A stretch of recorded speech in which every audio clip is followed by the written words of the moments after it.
So I know you're all looking at the new guy in the middle, and you're all wondering the same question. How long is he going to speak for? Not to worry, I will say what I need to say as long as it takes me to say it, and then I'll stop. But if there is a betting pool, I want in on that action. So I'd like to start off this evening with a rhetorical question. Not usually the best way to start a sermon, but since I'm here, why not? No, wait, that's not the question. The question is, have you ever had a potential conversation you were dreading? It is a conversation you've played over and over in your mind, piecing out all of the different possible scenarios and all the ways the discussion could go crooked, that it became ultimately to you a great source of anxiety. And the more you think about it, the more you thought about it, the more you put it off, until finally you had no choice and it needed to take place. And then when it did, it went as smoothly as you could have possibly ever imagined. There was no argument, there was no disagreement. It went so well, you were left wondering why you put off the conversation in the first place, and instead let it take up so much space in your head. Then you vowed never to do such a thing again. Well, at least until the next difficult conversation. I ask this very long rhetorical question for two reasons. The first is, this week we are reading from Parashat Pinchas.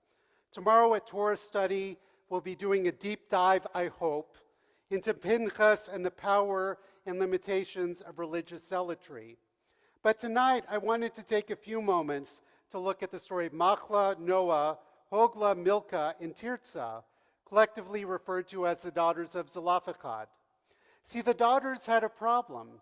Their father, Zelophehad, had died in the Sinai wilderness. Not only that, he had died without having any sons.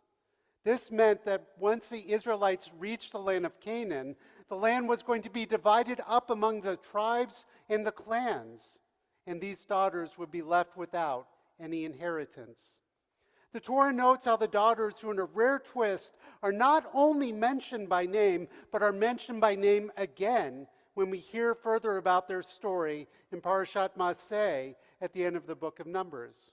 As the Torah states, Machlah, Noah, Hoglah, Milcah, and Tirzah, and there's going to be a quiz on this later on, stood before Moses, Eleazar the priest, the chieftains, and the whole assembly at the entrance of the tent of meeting, and they said, "Our father died in the wilderness. He was not one of the faction of Korach's faction, which banded together against Adonai, but died for his own sin, and he has left no sons. Let not our father's name be lost to his clan, just because he had no son. Give us a holding among our father's kinsmen." Moses then brought their case before God, who agreed with them. As the WRJ Women's Torah Commentary notes, one notes two striking features of the story. First, disenfranchised women successfully confront an unjust system and propose a more equitable law. Second, God approves of their proposal and formulates a new law, one that enables women as well to inherit land, at least in certain circumstances. As is further noted, the women first challenge an unfair system, but then immediately propose a solution. Their choice of words is astute. They use language of loyalty to family, making a claim on behalf of their dead father. By emphasizing the desire to perpetuate their father's name, they speak to a timely communal and familial concern in an era of transition. Or to borrow from the teaching of Rabbi Mary Zamor, they were really strategic in their approach to maximize their chances of yes. But I can't help wonder about what the conversation between the sisters may have looked like before they appeared before Moses, Eleazar the priest, the chieftains, and the whole assembly at the most public place in the entire encampment. How intimidating it must have been. how scary it must have been, and how much courage it must have taken to go and speak truth to power. These are the details the Torah leaves out. And yet, in many ways, these are the same details we can most relate to. The second reason why I asked the rhetorical question is because Temple Israel is beginning a new journey in its illustrious 152-year history. I am honored to follow in the footsteps of such luminaries as Rabbi Brooks and Rabbi Azriel. And I am so grateful to Rabbi Appel for all of the hard work she and others have done to guide and support this transition. And of course, we've also been through a pandemic, which has changed so many ways we approach life and Jewish life, to which we are only just truly beginning to emerge. Though we should not say that through the pandemic, we should mention through the pandemic, that you have been blessed with the steady, warm, engaging, and thoughtful leadership, not just of lay leaders and wonderful staff, but with the incredibly talented and dedicated clergy of Rabbi Berezin and Cantor Alexander. As we begin this new life, this next step in the life of Temple Israel, we are going to have the chance to get to know one another and hopefully have many meaningful conversations and shared experiences together. And Joy, the kids, and I are committed to becoming a part of Temple Israel community, the Omaha Jewish community, and the greater Omaha and Nebraska community. Already, we are so happy we are here. And you have been so warm and kind in welcoming us. And a special shout out to the Transition Committee that has been so dedicated in helping not just set up meet and greets, but also in keeping an eye on our house since we closed on it in April. And a special thanks to Jess, who's here, and Lori, who will be joining us soon, for all of their hard work in helping this transition be so smooth. Much of this first year, my first year, is really going to be focused on getting to know you and getting to know the community. Which brings us back to Machla, Noah, Hogla, Milka, and Tirza. Especially being in a community with so much transition, it can feel like your experiences might have been minimalized or overlooked. Let's face it, this is part of the reality of every transition. For the daughters of Zavlach Echad, it was one of the greatest transitions of all. They witnessed and experienced the redemption, the transition from slavery to freedom. They were there when a revolt led by Korach presented an existential crisis to Moses and God. But rather than be overwhelmed or fearful, they nonetheless chose to speak up. They trusted that Moses would ultimately look out for them, but this trust had to be earned and experienced.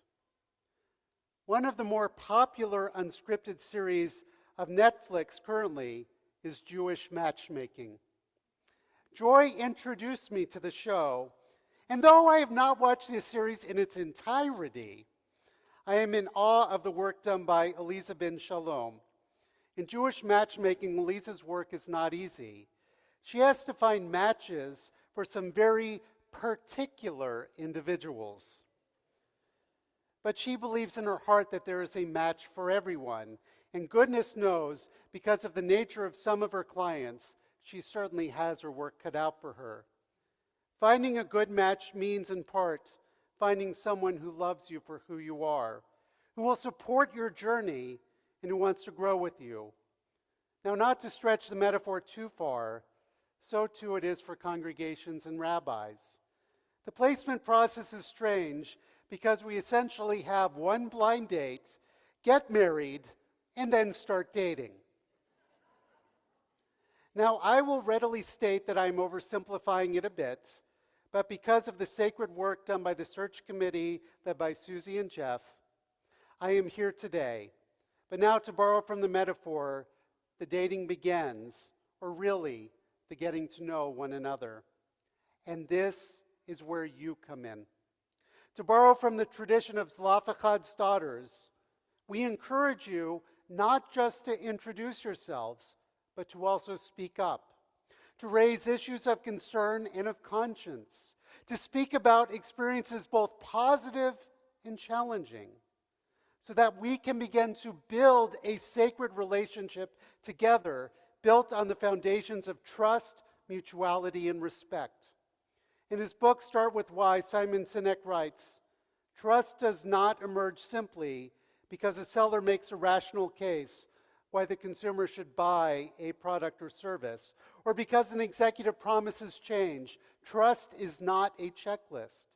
Fulfilling all your responsibilities does not create trust. Trust is a feeling, not a rational experience. We trust some people and companies when things go wrong, and we don't trust others even though everything might have gone exactly as it should have. A completed checklist does not guarantee trust. Trust begins to emerge when we have a sense that another person or organization is driven by a sense of value, or in this case, a sense of shared Jewish values and shared Jewish experiences. We are all now on a shared journey together. We've unpacked. You guys are stuck with me. We welcome your words, your thoughts, your concerns, your hopes, your frustrations, and your dreams. The Israelites did not reach the promised land in one day. Equality and egalitarianism in our tradition is still a dream that we are working towards every day. And our sacred relationship as a historic and modern congregation is one that is based on mutuality, understanding, and respect. But this relationship will take time. But I can assure you, now that we have unpacked almost every box, except maybe in our daughter's room, we are in no rush to do that ever again. My hope is to remain here as long as you will have me. For I am so excited to be in partnership with each and every one of you. A sacred partnership, a holy partnership.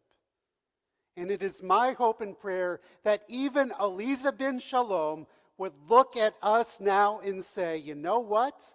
This is a pretty good match. Perhaps even a besheret.